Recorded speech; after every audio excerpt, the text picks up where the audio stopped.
കോൺഷാം D F T. അപ്പോൾ നമ്മൾ D F ടിയുടെ അടുത്ത പോർഷനിലേക്ക് വരികയാണ്. Kohn Sham D F T or Kohn Sham equations അല്ലെങ്കിൽ Kohn Sham orbitals whatever. So K S ഇക്വേഷൻസിലേക്ക് പോകുന്നതിന് മുമ്പ് നമുക്ക് ആദ്യം ഈ ഒരു പോയിന്റ് ഒന്ന് ഓർത്ത് വെക്കണം. The kinetic energy has a large contribution to the total energy. Therefore, even the 1% error in kinetic energy prevented DFT from being used as a quantitative predictive tool. കൂടുതൽ എക്സ്പ്ലനേഷൻ വേണമെന്ന് എനിക്ക് തോന്നുന്നില്ല. കൈനറ്റിക് എനർജിയുടെ importance 1% error in kinetic energy നമ്മൾ ഒരു equation ഉപയോഗിച്ച് calculate ചെയ്യുമ്പം energy calculate ചെയ്യുമ്പം കൈനറ്റിക് എനർജി കാൽക്കുലേറ്റ് ചെയ്യുന്നതിൽ 1% എറർ പോലും വന്നാൽ അത് റിസൾട്ടിനെ സാരമായിട്ട് ബാധിക്കും എന്നാണ് നമ്മളവിടെ ഉദ്ദേശിക്കുന്നത്. ഓക്കെ, സോ നമ്മൾ ഇനി പോകാൻ പോവാണ് കോൺഷാം ഇക്വേഷൻസ്. നമുക്ക് സിലബസ് പഠിക്കാനുള്ള കോൺഷാം equations. Consham equations means they are actually one particle Schrodinger equations. They are actually one particle Schrodinger equations used to describe a system of non-interacting particles. Okay, അവിടെ നമുക്കൊന്ന് detailed ആയിട്ട് നോക്കാം. വൺ പാർട്ടിക്കിൾ ഷ്രോഡിങ്ങർ ഇക്വേഷൻ, അതേപോലെ non ഇൻറ്ററാക്റ്റിംഗ് എന്ന് ഞാൻ പറഞ്ഞിട്ടുണ്ട്. So നമുക്കൊരു many body system നമുക്ക് കിട്ടിയാൽ, ഇവിടുത്തെ പോലെ ഒരു many body system, many body problem അല്ലെങ്കിൽ മെനി ബോഡി സിസ്റ്റം, ഒരുപാട് ഇലക്ട്രോൺസ് ഉള്ള അല്ലെങ്കിൽ ഒരുപാട് പാർട്ടിക്കിൾസ് ഉള്ള ഒരു സിസ്റ്റം നമുക്ക് കിട്ടിയാൽ അവിടെ നമ്മുടെ എനർജി കാൽക്കുലേറ്റ് ചെയ്യുമ്പോൾ നമ്മൾ നേരിടുന്ന ഒരു മെയിൻ പ്രശ്നം ഇലക്ട്രോൺസിൻ്റെ ഇൻട്രാക്ഷൻസ് ഉണ്ടല്ലോ അങ്ങോട്ടും ഇങ്ങോട്ടുള്ളത്. ഈ ഇൻട്രാക്ഷൻസ് കൊണ്ട് അവിടെ എക്സ്ചേഞ്ച് എനർജി, കോറിലേഷൻ എനർജി, അങ്ങനത്തെ ഒരുപാട് എനർജീസ് കയറി വരും. So if you are dealing with a many body system, then the interactions of these electrons may create some difficulty while calculating the energy of the system. But in DFT, we are reducing this to a tractable problem of non-interacting electrons moving in an effective potential. DFT-യിലേക്ക് വരുമ്പോൾ നമ്മൾ ഇവന്മാർ പരസ്പരം interact ചെയ്യാത്ത electrons ആണ്, and they are moving in effective potential എന്ന രീതിയിലേക്കാണ് നമ്മൾ കാര്യങ്ങൾ അസ്യൂം ചെയ്യുന്നത്. ആൻഡ് ഫോർ ദിസ് ഇതെങ്ങനെയാണ് അച്ചീവ് ചെയ്യുന്നത്? നമ്മൾ ഡി എഫ് ടിയിലേക്ക് വരുമ്പോൾ നിങ്ങൾക്ക് ഓർമ്മയുണ്ടാവും, ഹാർട്രി ഫോക്ക് മെത്തേഡിൽ നമ്മൾ പഠിച്ച സമയത്ത് നമ്മൾ സ്ലേറ്റർ ഡിറ്റർമിനൻ്റ് ആയിട്ട് 3n കോർഡിനേറ്റ്സ് വെച്ചാണ് നമ്മൾ റെപ്രസെൻറ്റ് ചെയ്യുന്നത്. But in D F T we consider an imaginary system of non interacting electrons where the ground state electron density is same as the real system. ഇതിനെയാണ് നമ്മൾ Kohn Sham systems അല്ലെങ്കിൽ K S systems എന്ന് പറയുന്നത്. അതായത് കോൺഷാം സിസ്റ്റത്തിൻ്റെ ഒരു logic എന്ന് വെച്ചാൽ, it assumes that there is an imaginary or fictitious system with non interacting electrons and the ground state electron density is same as the real system. നമുക്കൊരു റിയൽ സിസ്റ്റം കിട്ടി, കാൽക്കുലേറ്റ് ചെയ്യാൻ നമുക്ക് എനർജി കാൽക്കുലേറ്റ് ചെയ്യേണ്ട ഒരു real system കിട്ടിയിട്ടുണ്ട്. നമ്മളൊരു system അങ്ങോട്ട് imagine ചെയ്യുന്നു, നോൺ ഇൻട്രാക്റ്റിംഗ് ഇലക്ട്രോൺസ് ഉള്ള ഒരു സിസ്റ്റം നമ്മൾ അങ്ങോട്ട് ഇമാജിൻ ചെയ്യുന്നു. ഈ നോൺ ഇൻട്രാക്റ്റിംഗ് ഇലക്ട്രോൺസ് ഉള്ള ഇമാജിനറി സിസ്റ്റത്തിൻ്റെയും നമ്മുടെ റിയൽ സിസ്റ്റത്തിൻ്റെയും ground state electron density same ആണെന്നും കൂടി നമ്മൾ അങ്ങോട്ട് അസ്യൂം ചെയ്യുന്നു. നമ്മൾ കഴിഞ്ഞ ക്ലാസ്സുകളിൽ പഠിച്ചിരുന്നു, ഗ്രൗണ്ട് സ്റ്റേറ്റ് ഇലക്ട്രോൺ ഡെൻസിറ്റിക്ക് വളരെ ഇമ്പോർട്ടൻസ് ഉണ്ട്. ഗ്രൗണ്ട് സ്റ്റേറ്റ് ഇലക്ട്രോൺ ഡെൻസിറ്റി ഉപയോഗിച്ചുകൊണ്ട് നമുക്കൊരു സിസ്റ്റത്തിൻ്റെ പ്രോപ്പർട്ടീസ് മുഴുവൻ പറയാൻ പറ്റും, ഒരു നല്ലൊരു ശതമാനം വരെ നമുക്ക് പറയാൻ പറ്റും എന്ന് നമ്മൾ കഴിഞ്ഞ ക്ലാസ്സിൽ പഠിച്ചിരുന്നു. ഇപ്പം നമ്മളിവിടെ പഠിക്കുന്നത് എന്താ? കോൺഷാം സിസ്റ്റം അല്ലെങ്കിൽ കോൺഷാം ഓർബിറ്റൽസ് എന്ന് പറഞ്ഞ് നമ്മൾ പഠിക്കുന്നത്, നിങ്ങൾക്കൊരു റിയൽ സിസ്റ്റം കിട്ടി, നിങ്ങൾക്ക് അതിന് എനർജി കാൽക്കുലേറ്റ് ചെയ്യണം ഡി എഫ് ടി ഉപയോഗിച്ചുകൊണ്ട്. നിങ്ങൾ വേറൊരു ഇമാജിനറി സിസ്റ്റം കൂടെ കൺസിഡർ ചെയ്യുന്നു, അല്ലെങ്കിൽ ഒരു ഇമാജിനറി സിസ്റ്റം നിങ്ങൾ അങ്ങോട്ട് ഇമാജിൻ ചെയ്യുന്നു. And that system contains non-interacting electrons, and the ground state electron density of both the imaginary system and the real system are same, or the real and fictitious system have the same positions and atomic number of the nuclei, so they have same density. അപ്പോൾ നിങ്ങൾ ഞാനീ പറഞ്ഞ രണ്ട് പോയിന്റും കൂടി കൂട്ടി വായിക്കണം. ഈ ഗ്രൗണ്ട് സ്റ്റേറ്റ് ഇലക്ട്രോൺ ഡെൻസിറ്റി ഈ റിയൽ സിസ്റ്റത്തിനും ഇമാജിനറി സിസ്റ്റത്തിനും സെയിം ആണ്. അത് സെയിം ആയിരിക്കുന്നത് കൊണ്ട് തന്നെ ഇവരുടെ പ്രോപ്പർട്ടീസും സെയിം ആയിരിക്കും. ശരിക്കും നിങ്ങൾക്ക് ഇവിടെ കാൽക്കുലേറ്റ് ചെയ്യേണ്ടത് റിയൽ സിസ്റ്റത്തെയാണ്. പക്ഷേ ഈ റിയൽ സിസ്റ്റത്തെ നമുക്ക് ഒറ്റയടിക്ക് എടുക്കാൻ പറ്റില്ല, കാരണം അവിടെ ഇൻട്രാക്റ്റിംഗ് പാർട്ടിക്കിൾസ് ആയതുകൊണ്ട് എക്സ്ചേഞ്ച് എനർജി, കോറിലേഷൻ എനർജി, അങ്ങനെയുള്ള കുറേ എനർജീസ് കാണും. അതൊക്കെ കാൽക്കുലേറ്റ് ചെയ്യാൻ ഭയങ്കര ബുദ്ധിമുട്ടാണ്. അപ്പോൾ നമ്മൾ എന്ത് ചെയ്യുന്നു? ഒരു ഇമാജിനറി സിസ്റ്റം എടുക്കുന്നു, നോൺ ഇൻട്രാക്റ്റിംഗ് ഇലക്ട്രോൺസിൻ്റെ.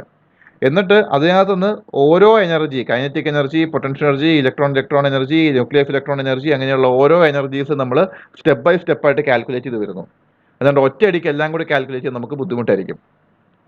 സോ ഇതിൻ്റെ ഒരു ബേസിക് ലോജിക്ക് ഇത്രയേ ഉള്ളൂ. നമുക്ക് കാൽക്കുലേറ്റ് ചെയ്യാൻ ഏറ്റവും ബുദ്ധിമുട്ടുള്ളത് എക്സ്ചേഞ്ച് കോറിലേഷൻ എനർജീസ് ആണ്. എക്സ്ചേഞ്ച് എനർജിയും കോറിലേഷൻ എനർജിയും, അതാണ് കാൽക്കുലേറ്റ് ചെയ്യാൻ ഏറ്റവും ബുദ്ധിമുട്ട്. സോ എളുപ്പമുള്ള എനർജീസ് എല്ലാം നമ്മൾ ഈ ഇമാജിനറി സിസ്റ്റത്തിൻ്റെ വെച്ച് ആദ്യം നമ്മളങ്ങ് കാൽക്കുലേറ്റ് ചെയ്ത് പോകും. എന്നിട്ട് അതിലേക്ക് നമ്മൾ ഈ റിയൽ സിസ്റ്റത്തിലേക്ക് വരാൻ ചാൻസ് ഉള്ള എക്സ്ചേഞ്ച് എനർജിയും കോറിലേഷൻ എനർജിയും കൂടെ ആഡ് ചെയ്യണം. അന്നേരമാണ് നമുക്ക് റിയൽ സിസ്റ്റത്തിൻ്റെ വാല്യൂസ് കിട്ടുന്നത്. It's actually an approximation. അതായത് എക്സ്ചേഞ്ച് എനർജിയും കോറിലേഷൻ എനർജിയും നമ്മൾ കുറച്ച് അപ്രോക്സിമേഷൻസ് വെച്ചിട്ടാണ് നമ്മൾ ഡിറ്റർമൈൻ ചെയ്യുന്നത്. Okay, see, the ground state density of interacting system is equal to that of some non-interacting system that is exactly soluble. Actually soluble നല്ല solvable എന്നാണ്, ആ വേർഡിൽ ചെറിയ വ്യത്യാസമുണ്ട്. With all the difficult parts, exchange and correlation included in some approximate functional of the density. ഈ ഒരു point നിങ്ങൾ നോക്കുക. ഈ ഒരു പോയിന്റ് ഇതിനകത്ത് ആദ്യം നമുക്ക് രണ്ടാമത്തെ പോയിന്റ് വായിച്ചിട്ട് ആദ്യത്തെ പോയിന്റിലേക്ക് പോകാം. നമ്മുടെ റിയൽ സിസ്റ്റത്തെ സംബന്ധിച്ചിടത്തോളം നമുക്ക് സോൾവ് ചെയ്യാൻ, എനർജി കാൽക്കുലേറ്റ് ചെയ്യുമ്പോൾ നമുക്ക് കണ്ടുപിടിക്കാൻ ഏറ്റവും ബുദ്ധിമുട്ടുള്ളത് എക്സ്ചേഞ്ച് ആൻഡ് കോറിലേഷൻ എനർജീസ് ആണ്. നമുക്ക് കണ്ടുപിടിക്കാൻ ഏറ്റവും ബുദ്ധിമുട്ടുള്ളത് അത് നമ്മൾ ചില അപ്രോക്സിമേഷൻസ് ഉപയോഗിച്ചുകൊണ്ട് നമ്മൾ കണ്ടുപിടിക്കുന്നു. ഡെൻസിറ്റിയുടെ ചില ഫങ്ഷണൽസിനെ അപ്രോക്സിമേറ്റ് ചെയ്ത് നമ്മൾ കണ്ടുപിടിക്കുന്നു.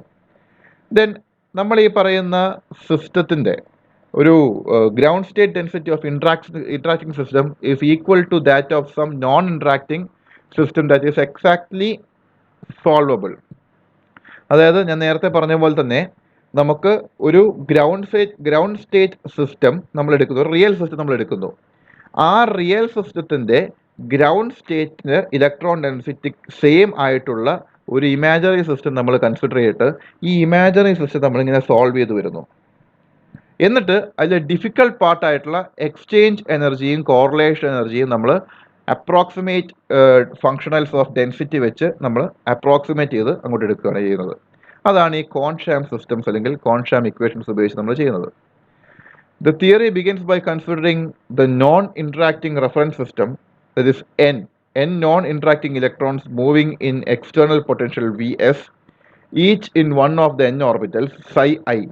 Such a system will be defined by the Hamiltonian, and the energy of the molecule may be given as E is equal to T plus Vne plus Vee plus Vxc.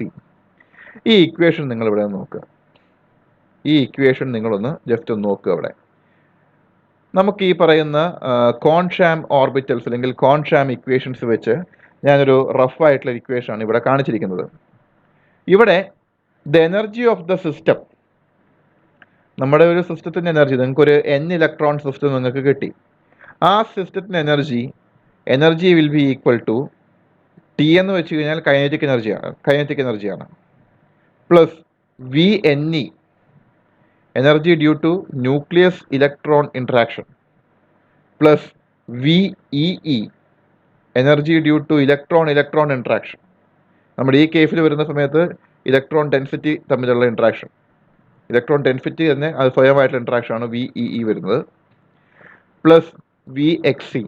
ഇയാളാണ് ഇവിടുത്തെ പ്രശ്നം, exchange correlation energy. VXC എന്ന് പറയാൻ കാരണം X stands for exchange and C stands for correlation. VXC, exchange correlation energy. ഈ നാലാമത്തെ ആളെ കണ്ടുപിടിക്കാനാണ് ഇത്രയും കഷ്ടപ്പാട് മുഴുവൻ. സോ ഞാൻ ഈ കൊടുത്തിരിക്കുന്ന ഇക്വേഷൻ ഒരു റഫ് ആയിട്ടുള്ള ഇക്വേഷൻ ആണ്. നമ്മുടെ ഈ പറഞ്ഞ terms, total energy of the സിസ്റ്റത്തെ ഡിറ്റർമൈൻ ചെയ്യാൻ ചാൻസ് ഉള്ള ടേംസിനെ മാത്രമാണ് ആഡ് ചെയ്തിരിക്കുന്നത്. Kinetic energy, nucleus electron interaction energy, electron interaction energy and the exchange correlation energy. ഇതെല്ലാം കറസ്പോണ്ടിങ് ഫങ്ഷണൽസ് ആണ്. VXC is the functional for exchange correlation energy, VEE is the functional for electron interaction energy, and VNE is the functional for nucleus electron energy. Or നമ്മുടെ കോൺഷാം equation വഴി നമുക്ക് എഴുതുമ്പോൾ functional rho R, where rho R എന്ന് വെച്ച് കഴിഞ്ഞാൽ ഈ F rho r is the electron density functional. അതായത് നമ്മൾ ഈ പറയുന്ന കഴിഞ്ഞ ക്ലാസ്സിൽ നമ്മൾ പറഞ്ഞിരുന്നു വേരിയേഷണൽ കാൽക്കുലേഷൻ ഉപയോഗിച്ചുകൊണ്ടാണ് നമ്മൾ ground state energy of the system calculate ചെയ്യുന്നത്. നമ്മൾ പല ഇലക്ട്രോൺ ഡെൻസിറ്റി നമ്മൾ എടുത്തു നോക്കുന്നു. അതിനകത്ത് ഏറ്റവും മിനിമം എനർജി തരുന്ന ഇലക്ട്രോൺ ഡെൻസിറ്റി ഏതാണോ അതാണ് നമ്മുടെ സിസ്റ്റത്തിന് electron density, and that will also give us the electron density functional. അപ്പം അതുപോലെ ഒരു സിസ്റ്റത്തിൻ്റെ ഇലക്ട്രോൺ ഡെൻസിറ്റി ഫംഗ്ഷണൽ, നമ്മൾ എടുക്കുന്ന സിസ്റ്റത്തിൻ്റെ ഇലക്ട്രോൺ ഡെൻസിറ്റി ഫംഗ്ഷണലാണ് F rho as a function of R എന്ന് പറഞ്ഞു കൊടുത്തിരിക്കുന്നത്. Rho is the density and which is a function of R, that is the radial distance. F into rho r, that is the electron density functional. That is equal to EKE. ഞാൻ പറയേണ്ട കാര്യമില്ലോ. that is EKE means അത് kinetic എനർജിയാണ്, plus EH, that is the potential energy ആണ് നമ്മൾ ഉദ്ദേശിക്കുന്നത്, plus EXC, where XC is the exchange correlation energy. അത് ഞാനിവിടെ കൊടുത്തിട്ടുണ്ട്. ഞാനിവിടെ ഇതിങ്ങനെ എക്സ്പ്ലെയിൻ ചെയ്യാൻ കാരണം നമുക്ക് ഈ രണ്ട് ടേംസിനേക്കാൾ കൂടുതലായിട്ട് നമുക്ക് ഈ രണ്ട് ടേംസാണ് ആവശ്യം വരുന്നത്. പ്രധാനമായിട്ടും ഈ ലാസ്റ്റ് ടേമാണ് ആവശ്യം വരുന്നത്. കാരണം നിങ്ങളുടെ അടുത്ത ടോപ്പിക്കിലേക്ക് വരുമ്പം എക്സ്ചേഞ്ച് കോറിലേഷൻ എനർജി കാൽക്കുലേറ്റ് ചെയ്യാനുള്ള മെത്തേഡ്സ് ആണ് ചോദിക്കുന്നത്. The Consham equations are very similar to Hartree-Fock equations.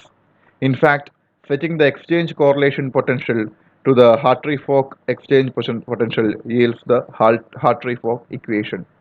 നമ്മൾ ഈ പറയുന്ന എക്സ്ചേഞ്ച് കോറിലേഷൻ പൊട്ടൻഷ്യലിനെ മാറ്റി ഹാർട്രി-ഫോക്ക് എക്സ്ചേഞ്ച് പൊട്ടൻഷ്യൽ ഇടുകയാണെന്നുണ്ടെങ്കിൽ നമുക്ക് ഹാർട്രി-ഫോക്ക് ഇക്വേഷൻ ഒന്ന് കിട്ടും. പക്ഷേ അതിന് വേറൊരു കുഴപ്പമുണ്ട്. കാര്യം സിമിലാരിറ്റി ഉണ്ടെങ്കിലും ഒരുപാട് സിമിലാരിറ്റിയിലേക്ക് നമ്മൾ പോകരുത്. അതിൻ്റെ കാരണം തൊട്ടടുത്ത പോയിന്റ് ഞാൻ കൊടുത്തിട്ടുണ്ട്. The Consham orbitals are simply a way of representing the density. They are not an approximation of the wave function. അപ്പോൾ ഹാർട്രി-ഫോക്ക് ഇക്വേഷൻസ് ആയിട്ട് നമുക്ക് ഒരുപാട് സിമിലാരിറ്റീസ് ഉണ്ട് ഈ പറയുന്ന കോൺഷാം ഇക്വേഷൻസിന്. ബട്ട് എന്ന് വെച്ചാലും ഹാർട്രി-ഫോക്ക് ഇക്വേഷനായിട്ട് ഒരുപാട് സിമിലാരിറ്റി ഉണ്ടെന്ന് വിചാരിക്കരുത്. കാരണം എന്തൊക്കെ പറഞ്ഞാലും കോൺഷാം ഇക്വേഷൻസ് ഒരു ഡെൻസിറ്റിയെ റെപ്രസെൻറ്റ് ചെയ്യുന്ന ഒരു ഇക്വേഷൻസ് ആണ്. ആ സ്ഥാനത്ത് ഹാർട്രി-ഫോക്ക് ഇക്വേഷൻസ് എന്ന് വെച്ച് കഴിഞ്ഞാൽ there approximations of the wave function.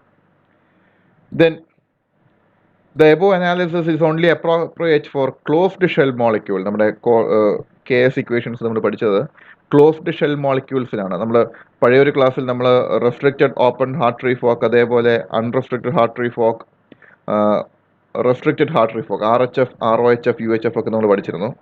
അതിനകത്ത് RHF അല്ലെങ്കിൽ റെസ്ട്രിക്റ്റഡ് ഹാർട്രി-ഫോക്ക് അല്ലെങ്കിൽ മാക്സിമം ROHF, റെസ്ട്രിക്റ്റഡ് ഓപ്പൺ ഹാർട്രി-ഫോക്ക്, അതുപോലെയുള്ള ക്ലോസ്ഡ് ഷെൽ മോളിക്യൂൾസിനാണ് നമുക്ക് ഈ പറയുന്ന ഇക്വേഷൻസ് യൂസ്ഫുൾ ആയിട്ട് വരുന്നത്. Because the KS equations so closely follow the restricted Hartree Fock equations, but both the restricted open shell and unrestricted methodologies are readily available. ശരി തന്നെയാണ്, എന്നാലും നമുക്ക് ഈ പറയുന്ന it's best suitable for this closed shell molecule, but still it is available for open shell molecules also. Just as in the Hartree-Fock theory, the KS equations are solved by expanding the orbitals over a basis set. The major advantage of DFT is that the basis set requirements are far more modest than more conventional correlated methods. അങ്ങനെയല്ലേ വരുള്ളൂ. Correlated ആയിട്ടുള്ള methods നമ്മൾ configuration ഇൻട്രാക്ഷൻസോ Moller plus one theory അതുപോലെ equations ഉപയോഗിക്കുന്ന സമയത്ത് നമുക്ക് ഈ പറയുന്ന ബേസിസ് സെറ്റ് നമ്മൾ കൂടുതൽ സ്ട്രോങ് ആയിട്ടുള്ള ബേസ് സെറ്റ് ഉപയോഗിക്കേണ്ടി വരും, കൂടുതൽ കോംപ്ലിക്കേറ്റഡ് ആയിട്ടുള്ള ബേസ് സെറ്റ് ഉപയോഗിക്കേണ്ടി വരും. അതനുസരിച്ച് നിങ്ങൾക്ക് കിട്ടുന്ന വാല്യൂ കാൽക്കുലേഷൻ കുറേ കൂടെ കോംപ്ലക്സ് ആവും. DFTയുടെ കേസിൽ കോർഡിനേറ്റ്സ് ഒന്നാമത്തെ കാര്യം വളരെ കുറവാണ്. അതുകൊണ്ട് തന്നെ നമുക്ക് താരതമ്യേന കൺവെൻഷണൽ ആയിട്ടുള്ള അബിനീഷ്യ മെത്തേഡ്സിനേക്കാളും ചെറിയ ബേസിസ് സെറ്റുകൾ നമുക്ക് ഇവിടെ ഉപയോഗിക്കേണ്ട ആവശ്യം വരുന്നുള്ളൂ. See, in DFT, the basis set only needs to represent the one electron density. The inter-electron cusp is accounted for by the effective potential. In the more traditional methods, the basis set describes the entire electron wave function, requiring an accurate description of the cusp, which is sensitive to the basis set. അത് Inter electronic cusp പോലുള്ള കാര്യങ്ങളെ represent ചെയ്യുന്ന ഒരു കേസാണ്. DFT ഉപയോഗിച്ചുകൊണ്ട് നമുക്ക് എളുപ്പത്തിൽ represent ചെയ്യാം. കാരണം ഒരു ഇഫക്റ്റീവ് പൊട്ടൻഷ്യലുള്ള സ്റ്റഡി മാത്രമേ നമ്മൾ നടത്തേണ്ട ആവശ്യം വരുന്നുള്ളൂ. Then the exchange correlation part of the total energy functional remains unknown and must be approximated. ഇതാണ് നമ്മൾ നോക്കേണ്ടത്. The exchange correlation part of the total energy functional remains unknown and must be approximated. ഇവിടെ നമുക്കത് ഇങ്ങനെ ഒരാളുണ്ട്, ഇയാളാണ് പ്രശ്നം. Exchange correlation part, ഇയാളെ നമുക്ക് കണ്ടുപിടിക്കണം. ഈ ഇക്വേഷനിലേക്ക് നമ്മൾ പോവുകയാണെങ്കിൽ VXC എന്ന് വെച്ച് കഴിഞ്ഞാൽ, ഈ ഇക്വേഷൻ ഞാൻ നേരത്തെ പറഞ്ഞപ്പോൾ ഒന്ന് സൂചിപ്പിച്ചിരുന്നു. E എന്ന് വെച്ചാൽ ഇവിടെ ഫങ്ഷണലാണ്, വി എക്സ് സി എന്ന് വെച്ചാൽ it is the exchange correlation functional. ആ സ്ഥാനത്ത് താഴെ കാണുന്ന എനർജി, താഴത്തെ ഇക്വേഷനിൽ കാണുന്ന ഇ എക്സ് സി എന്ന് വെച്ച് കഴിഞ്ഞാൽ അത് എനർജിയാണ്, എക്സ്ചേഞ്ച് കോറിലേഷൻ എനർജിയാണ്. ഈ എക്സ്ചേഞ്ച് കോറിലേഷൻ എനർജിയെ കണ്ടുപിടിക്കുന്നതാണ് ഏറ്റവും ബുദ്ധിമുട്ടുള്ള കാര്യം. അതാണ് നമുക്ക് ഏറ്റവും ടഫായിട്ടുള്ള കാര്യം. അതെങ്ങനെ കണ്ടുപിടിക്കുക എന്നുള്ളതാണ് നമ്മൾ ഇനി അടുത്ത ടോപ്പിക്ക് നോക്കുന്നത്. Approximation of exchange correlation functionals. ഈ എക്സ്ചേഞ്ച് കോറിലേഷൻ ഫംഗ്ഷണൽസ് അപ്രോക്സിമേറ്റ് ആയിട്ട് നമ്മൾ കണ്ടുപിടിക്കുന്നതെന്ന് നമ്മൾ നേരത്തെ ഒരു ക്ലാസ്സിൽ പറഞ്ഞിരുന്നു. നേരത്തെ നമ്മുടെ ടോപ്പിക്കിൽ തന്നെ നമ്മൾ പറഞ്ഞിരുന്നു. സോ ഇത് അപ്രോക്സിമേറ്റ് ആയിട്ടുള്ള രണ്ട് മെത്തേഡ്സ് നമ്മൾ പറയാൻ പോകുന്നത്. Number 1, local density approximation. Local density approximation, or abbreviated as LDA. In local density approximation, the exchange correlation energy functional EXC rho depends only on the density at the coordinate where the functional is evaluated. അതാണ് നമ്മൾ not ചെയ്യേണ്ടത്. In LDA, the exchange correlation energy functional depends only on the density at the coordinate where the functional is evaluated. ഏത് കോർഡിനേറ്റിലാണോ നമ്മുടെ ഫംഗ്ഷണലിനെ നമ്മൾ evaluate ചെയ്യുന്നത് അവിടെ മാത്രമേ നമ്മുടെ ഈ പറയുന്ന LDA മെത്തേഡ് ഉപയോഗിച്ച് നമ്മൾ കാൽക്കുലേറ്റ് ചെയ്യുമ്പം എനർജി ഫംഗ്ഷണൽ ഡിപ്പെൻഡ് ചെയ്യുന്നുള്ളൂ. അതിൻ്റെ ഇക്വേഷനാണ് ഈ കൊടുത്തിരിക്കുന്നത്. നമ്മുടെ ഈ ഇക്വേഷനിൽ നമുക്ക് നോക്കിയാൽ കാണാം എഫ്ലോൺ എക്സ് സി ഹോം എന്ന് വെച്ചാൽ ഹോമോജീനിയസ് സിസ്റ്റം എന്നാണ് മീൻ ചെയ്യുന്നത്. NR is the exchange correlation energy of homogeneous electron gap of density N rho. NR ഇവിടെ നിങ്ങൾ ശ്രദ്ധിക്കേണ്ട ഒരു മെയിൻ കാര്യം എന്ന് വെച്ചാൽ ഇവിടെ ഹോമോജീനിയസ് എന്നുള്ളൊരു വാക്ക് ഉപയോഗിച്ചിട്ടുണ്ട്. അത് ഇതിൻ്റെ ഒരു പ്രോബ്ലം കൂടിയാണ്. ഹോമോജീനിയസ് സിസ്റ്റംസ് മാത്രമേ നമുക്ക് ഈ പറഞ്ഞ LDA ഉപയോഗിച്ച് കണ്ടുപിടിക്കാൻ പറ്റുള്ളൂ. ഹോമോജീനിയസ് സിസ്റ്റം എന്താണെന്ന് സംശയം ഉണ്ടെങ്കിൽ കഴിഞ്ഞ ക്ലാസ്സിൽ ഞാൻ യൂണിഫോം ഗ്യാസ് മോഡൽ പറഞ്ഞിരുന്നു. അത് ഒരു എക്സാമ്പിളാണ്.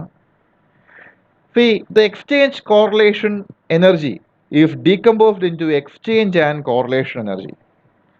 എക്സ്ചേഞ്ച് കോറിലേഷൻ എനർജി EXC എന്ന് പറയുന്നതിനെ നമുക്ക് എന്ത് ചെയ്യാം? നമുക്ക് എക്സ്ചേഞ്ച് എനർജി ആയിട്ടും കോറിലേഷൻ എനർജി ആയിട്ടും സ്പ്ലിറ്റ് ചെയ്യാം. EXC that is equal to EX plus EC. ഇങ്ങനെ സ്പ്ലിറ്റ് ചെയ്യാനൊരു കാരണം EXൻ്റെ ഇക്വേഷനാണ് ഞാൻ ഇവിടെ കൊടുത്തിരിക്കുന്നത്. That is when the exchange correlation energy is split into the sum of exchange energy and correlation energy. Exchange energy using LDA approximation can be calculated using this equation. The uniform electron gas functional is used for EX. പക്ഷേ ഇതിനൊരു പ്രശ്നമുണ്ട്. നമുക്ക് ഇതിൻ്റെ ഒരു problem വരുന്നത് എവിടെയാണെന്ന് വെച്ച് കഴിഞ്ഞാൽ നമുക്ക് ഈ പറയുന്ന the only limiting expressions for the correlation density are known exactly, leading to numerous different approximations of EC. So നമുക്ക് കണ്ടുപിടിക്കാൻ ഏറ്റവും ബുദ്ധിമുട്ടുള്ള രണ്ട് ടേംസ് ആണ് എക്സ്ചേഞ്ച് എനർജിയും കോറിലേഷൻ എനർജിയും. അതിനകത്ത് എക്സ്ചേഞ്ച് എനർജി കാൽക്കുലേറ്റ് ചെയ്യാനുള്ള മെത്തേഡ് പോലും LDAയിൽ നമ്മൾ ഒരു അപ്രോക്സിമേഷൻ ആയിട്ട് നമ്മൾ കാണിക്കുന്നുണ്ട്. But still the correlation energy is much more difficult to calculate, and only limiting expressions for the correlation density are known exactly, leading to numerous different approximations of EC. Then ഇത്രയാണ് നമ്മുടെ LDA method. അതായത് നമ്മൾ ഈ പറയുന്ന exchange correlation ഫംഗ്ഷണൽസ് calculate ചെയ്യാൻ ഉപയോഗിക്കുന്ന ആദ്യത്തെ മെത്തേഡായിട്ടുള്ള LDA approximations ഇത്രയാണ് നമുക്ക് പഠിക്കാനുള്ളത്. ഇനി അടുത്ത പറയാനുള്ളത് GGA ആണ്, generalised gradient approximation. LDA treats all systems as homogeneous. അതൊരു മെയിൻ പോയിന്റ് ആണ്, ഓർത്തു വെക്കണം. However, real systems are inhomogeneous.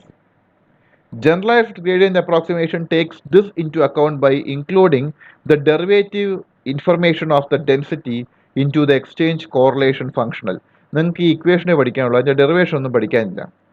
Equation വളരെ ബേസിക് ആയിട്ടുള്ള കാര്യമാണ്, ഇക്വേഷൻ ഒന്ന് പഠിക്കാമെന്ന് മാത്രമേ ഉള്ളൂ. Then in comparison with LDA, GGA tend to improve the total energies, atomization energies, energy barriers, and structural energy differences. And the GGA expands and softens bonds, an effect that sometimes corrects and sometimes overcorrects the LDA prediction. അപ്പോൾ GGA എന്താണെന്ന് നമുക്ക് just ഒന്ന് wind up ചെയ്ത് നോക്കാം. GGA എന്ന് പറഞ്ഞു കഴിഞ്ഞാൽ LDAക്ക് ഉണ്ടായിരുന്ന ഒരു മെയിൻ ഡിഫക്റ്റ്, LDA ഈ പറയുന്ന ഹോമോജീനിയസ് സിസ്റ്റം ആണെന്നുള്ള അപ്രോക്സിമേഷനിലാണ് കാര്യങ്ങളെല്ലാം ചെയ്യുന്നത്. പക്ഷേ GGA എന്ത് ചെയ്യുന്നു? ഈ പറയുന്ന ഇൻഹോമോജീനിയസ് സിസ്റ്റംസിൻ്റെ ഒരു കൺസിഡറേഷൻ കൂടി അവിടെ എടുക്കുന്നുണ്ട്. GGAയുടെ പ്രത്യേകത, it takes into account by including the derivative information of density into exchange correlation functional. അതായത് എനർജിയുടെ ഡെറിവേറ്റീവിനെ കൂടി ഈ പറയുന്ന GGA കൺസിഡർ ചെയ്യുന്നുണ്ട്. അത് നമ്മളിവിടെ ഡെൽ എന്ന് പറഞ്ഞ് റെപ്രസെൻറ്റ് ചെയ്തിട്ടുണ്ട്, and also DR.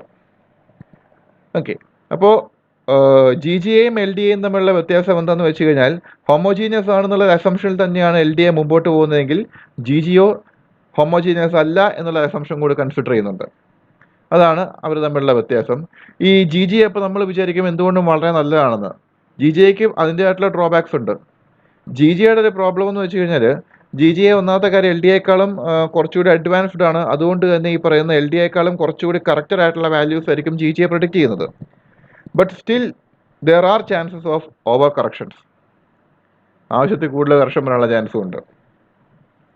Okay, then DFT at a glance. ഇത് നമ്മൾ ആദ്യമേ പറഞ്ഞു പോയ കാര്യങ്ങളാണ്. ഞാൻ ജസ്റ്റ് ലാസ്റ്റിലേക്ക് ഒരു പോയിന്റ് ആയിട്ട് കൊടുത്തതേ ഉള്ളൂ, നിങ്ങൾക്കൊന്ന് വായിച്ചു നോക്കാൻ വേണ്ടി. ദെൻ നമുക്ക് ഒരു ടോപ്പിക് കൂടിയേ ബാക്കിയുള്ളൂ ഇനി, ഹൈബ്രിഡ് ഫങ്ഷണൽ. എന്താണ് ഹൈബ്രിഡ് ഫംഗ്ഷൻ എന്നും ഒറ്റ ഹൈബ്രിഡ് ഫംഗ്ഷനും കൂടി പഠിക്കാനും മാത്രമേ നമുക്കിവിടെ വരുന്നുള്ളൂ. അപ്പോൾ നമുക്ക് നോക്കാം എന്താണ് hybrid functional. They are a class of approximations to the exchange correlation energy functional in DFT that incorporate a portion of exact exchange from Hartree-Fock theory with exchange and correlation from other sources, that is ab initio or empirical. The exact exchange energy functional is expressed in terms of Kohn-Sham orbitals rather than the density, so it is termed as implicit density functional. One of the most commonly used version is B3LYP, which stands for Beckett 3 parameter Lee-Yang pair, whatever. So ഇതിനകത്ത് നമ്മൾ ചെയ്യുന്ന അത്രയേ ഉള്ളൂ. The widely used B3LYP, which is a hybrid functional in which the exchange energy, in this case is a Becker's exchange functional, is combined with the exact energy from Hartree-Fock theory. The adjustable parameters in hybrid functionals are greatly fitted to a training set of molecules. അതായത് നമ്മളിവിടെ hybrid ഫംഗ്ഷണൽസിൽ നമ്മൾ use ചെയ്യുന്നതെന്ന് വെച്ച് കഴിഞ്ഞാൽ, exchange correlation എനർജിക്ക് ആവശ്യമായിട്ടുള്ള കുറച്ച് approximations ആണ് നമ്മളിവിടെ യൂസ് ചെയ്യുന്നത്. ഇവിടെ നമ്മൾ ഈ പറയുന്ന ഹാർട്രി-ഫോക്ക് തിയറിയിൽ നിന്ന് വരുന്ന എനർജിയും അതേപോലെ തന്നെ exchange correlation energy from any other sources like ab initio or empirical methods, വേറെ ഏതെങ്കിലും എംപിരിക്കൽ മെത്തേഡ്സ് എല്ലാം കൂടിയുള്ള ഒരു കൊളാബറേഷനാണ് നമ്മളിവിടെ യൂസ് ചെയ്യുന്നത്. ആക്ച്വലി ഹൈബ്രിഡ് DFT മീൻസ് അത് DFTയുടെ ഒരു എക്സ്റ്റൻഷനാണ്, and it works with the help of other methods. Hartree-Fock methods അല്ലെങ്കിൽ ബാക്കിയുള്ള സെമി എംപിരിക്കൽ ab initio മെത്തേഡ്സുമായിട്ടുള്ള ഒരു മെർജിങ് ആണ് ഹൈബ്രിഡ് ഫംഗ്ഷണൽ മെത്തേഡ്സ് എന്ന് വെച്ചാൽ. നിങ്ങൾ അത് ഓർത്ത് വെക്കേണ്ടത് ഒരു ഹൈബ്രിഡ് ഫംഗ്ഷണൽ വേർഷൻ B3LYP എന്നുള്ളൊരു പേരെന്ന് ഓർത്ത് വെച്ചാൽ മതി.